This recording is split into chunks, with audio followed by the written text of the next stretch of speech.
मंत्र वही जो गुरु देता है, ध्यान रखना। पढ़ के और जपना वो एक अलग चीज होती है, लेकिन जो गुरु परंपरा से सिद्ध होता चला रहा है, वो जब कान में मंत्र जाता है तो गुरु खुद पद्धति बताते हैं, ऐसे जपना।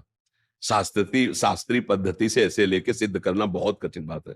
जो गुरु आचार्य परंपरा से मंत्र आता है वो सिद्ध मंत्र आता है, अमुक अमुक अमुक अमुक अमुक अमुक, वो सब सिद्धों के द्वारा है ना, उसका साक्षात्कार किए हुए महापुरुषों से जब मिलता है, फिर हमको तो थोड़ा सा, जैसे चिंगारी है, थोड़ा पूछ रखो, वो आग ज्वाला बन गई। अब चिंगारी पैदा करने के लिए अरण्य मंथन करना, तो ये जो मंत्र है सब सच्चिदानंद में, पर गुरु प्रदत्त मंत्र। जब आप निष्ठा से भगवत मार्ग में चलोगे तो सबसे पहले भगवान की कृपा होगी कि गुरु मिल जाएंगे। देखो, ध्रुव जी ने, जब उनकी माता ने खींच के, जा, अगर तुझे सिंहासन पर माँ पिता की गोद में बैठना है तो तपस्या कर और वरदान मांग, सुरुचि के गर्भ का बालक में, तू सुनीति के गर्भ से पैदा हुआ है, ध्रुव जी से कहा, भी माता के गर्भ, ऐसा नहीं। वो गए और माता जी बोले, माता जी इनका ठीक है, क्योंकि मुझे महाराज अब दासी भाव से भी नहीं देख रहे, यद्यप बड़ी महारानी वही है और सुरुचि नवीन, तो उन्होंने कहा महाराज जब ऐसा है तो उसका कहना भी ठीक है, बेटा यदि वास्तविक तुम पद प्राप्त करना चाहते तो भगवान की आराधना करो, ये सत्य वचन है, भगवान जो चाहोगे दे देंगे। चल पड़े 5 वर्ष के बालक, तो गुरु ना ढूंढना पड़ा, ना बुलाना पड़ा, ना चिंतन करना पड़ा। नगर से निकलते ही नारद जी मिल गए। कहाँ कहाँ ध्रुव, कहाँ जा रहे हो? बोले महाराज आपको पता होगा कि ऐसी ऐसी घटना घटी और अब मैं जाकर भगवान को रिझाऊंगा। तो उनका अभी चलते हैं, महाराज उत्तानपाद को आदेश करते हैं, अभी वो राज तिलक कर देंगे युवराज पद पे, तुम्हारा नहीं जाने की जरूरत। ध्रुव ने सोचा अभी कदम बढ़ाया तो युवराज पद मिलने की बात आ गई, अब तो रुकेंगे ही नहीं महाराज, अब तो निश्चित भजन कर ले जाएंगे।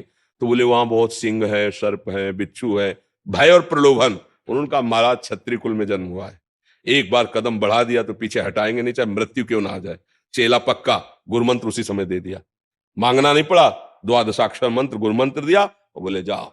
6 महीने में भगवत साक्षात्कार कर लिया, क्योंकि सिद्ध मंत्र गुरु प्रदत्त है ना, बहुत जल्दी। तो मुझे लगता है गुरु का वर्ण करके उनके द्वारा दिए हुए मंत्र से फिर हमारा काम बहुत जल्दी बन जाए, मंत्र मूलक। इसमें एक प्रश्न था, आपके सत्संग के माध्यम से मैं सुनने को मिलता है कि सब संत भगवानों की अलग अलग निष्ठा होती है, तो जो कोई अगर वो आज्ञा ऐसे कर देते हैं जो हमारे गुरुदेव ने हमें कुछ अलग आज्ञा किया है, तो उस कंडीशन में हमें क्या करना चाहिए? देखो, आज्ञा पालन तो सिर्फ गुरु वाणी का होता है, सेवा हम किसी की भी कर सकते हैं।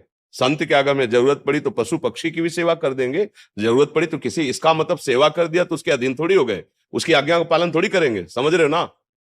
आज्ञा का पालन तो सिर्फ गुरुवाणी का, जो गुरु के श्रीमुख से वचन निकले बस वो गुरु वाणी का हम पालन करें। उन्होंने कहा संत समागम करो, साधु सेवा करो, तो कर रहे हैं, लेकिन वो हमें आज्ञा करे तो हम उसके लिए दस्तखत लेंगे गुरुवाणी से। अगर गुरु की आज्ञा है और आपकी बात मिलती है गुरुवाणी से तो हम मान लेंगे, नहीं तो आप बोलते रहिए, हमने सुन लिया, प्रणाम कर दिया, चल दिए, हम उसको स्वीकार थोड़ी करेंगे, समझ रहे हो ना। आज्ञा पालन तो सिर्फ वही है अपने गुरुदेव की वाणी में। उन्होंने आज्ञा करी संत सेवा, तो हम आपके कपड़े धो देंगे, भोजन पवा देंगे, जो जैसा कर देंगे। और अगर संत है तो चाहे जिस निष्ठा का हो, तुम्हारे अंदर भाव वही प्रकट होगा जो गुरुवाणी में लिखा है। संत की ही वाणी तुमको वहां प्रकाशित करके वहां पहुंचा देगी जो गुरु कह रहे हैं। आप देख लो, हमने तो देखा है, अन्य उपासना वाले महापुरुषों के जब समीप गए, उनके चरणों में पड़े, तो हमारे इष्ट की भक्ति बढ़ी है, हमारे गुरु चरणों में प्रेम बढ़ा है। ऐसा नहीं हुआ है कि उनके पास जाने से हमारे गुरु चरणों में प्रेम, हमें और गुरु प्रेम बढ़ा है। तो जहां सच्चे संत महापुरुषों की सेवा होती तो इष्ट और गुरुवाणी में प्रेम बढ़ता है। इसीलिए तो आज्ञा करिए कि संतों का समागम करो, साधु सेवा करो। तो इसका मतलब नहीं कि अगर हमारी सिद्धांत पद्धति से विरुद्ध कोई आचरण करे तब तो फिर मानना ही नहीं है ना। हमारी केवल आज्ञा है, भूखा है तो भोजन दे दीजिए, जरूरत है तो शरीर सेवा कर दीजिए, वो भी ढूंढ के नहीं करना। जहां हमें गुरु प्रसाद से पहुंचा दिया गया या वो हमारे समीप आ गए तो, नहीं तो हम अपने गुरु के द्वारा दिए हुए नाम मंत्र वाणी और उनके आदेशानुसार चल रहे हैं, हमें किसी की जरूरत नहीं। बात समझ लीजिए, हमारे समीप कोई आ गया है तो अगर भूखा है या वस्त्र है या औषधि है वो हम सेवा कर देते हैं, और अगर आज्ञा कोई ऐसा करता है जो हमारे सिद्धांत के विपरीत है हम सुनते ही नहीं। ऐसे सिद्धांत से चला जाता है। आज कुछ भक्तों ने आपके श्रीमुख से नाम चाहा। हम तो वृंदावनवासी, राधा उपासी, राधा राधा रटते, राधा वल्लभ श्री हरिवंश रटते। आपको जो गुरुदेव ने नाम दिया है खूब नाम जप करो। ये बात समझ लीजिए कि सब साधन जितने हैं वो सब प्रभु के ही है, पर मन को जीतने का एकमात्र उपाय नाम जप है। जब तक आप नाम जप नहीं करेंगे तब तक मन की मनमानी बंद नहीं कर पाएंगे। आप गा लो, घंटा 2 घंटा जैसे कीर्तन भी करोगे ना, ये राजी रहेगा मन, पर ये मन बस में नहीं होगा। बस में होगा तब। अब देखो इसकी चाल, हलचल मचा देगा। थोड़ा शांत होइए, आंख खोल के या आंख बंद करके मंत्र में या नाम में लगे, अंदर ही अंदर सुमिरन में आइए। और जहां सुमिरन में आएंगे तो देखना इसकी मार पड़नी शुरू हो जाएगी मन में। मन जलन पैदा कर देगा, भागने लगे, अब फंसा है।